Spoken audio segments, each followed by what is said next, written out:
মহিলাদের দায়বী ফরজ হলো 5টি। 1 নম্বরে হলো সর্ব অবস্থায় ঈমানি হালতে থাকা। 1 নম্বরে সর্ব অবস্থায় ঈমানি হালতে থাকা। 2 নম্বরে হলো সতর ঢাকিয়ে রাখা। 3 নম্বরে হলো পর্দা করা। 4 নম্বরে হলো ছোট আওয়াজে কথা বলা। 5 নম্বরে হলো স্বামীর মালের হেফাজত করা। এই 5টা হলো মহিলাদের দায়বী ফরজ। ইম্পর্টেন্ট 5টা কথা বলে দিচ্ছি, এইবার প্রত্যেকটা কথার বিশ্লেষণ। মহিলাদের দায়বী ফরজ, পর্দার বিধান আল্লাহ তাআলা নিজে করিয়াছেন। এইটা কোনো পীর মুরিদের কিচ্ছা কাহিনী নয়, কোন আলেমদের মন মতো নিদর্শন নয়।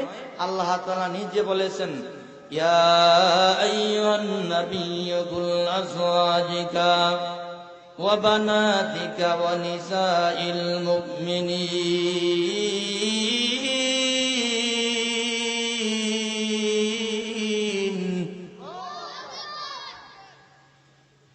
ইয়া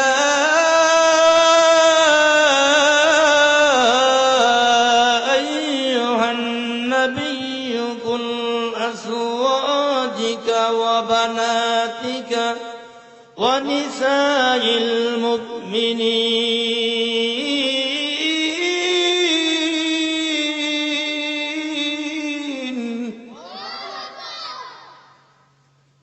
আল্লাহ বলেন, হে নবী,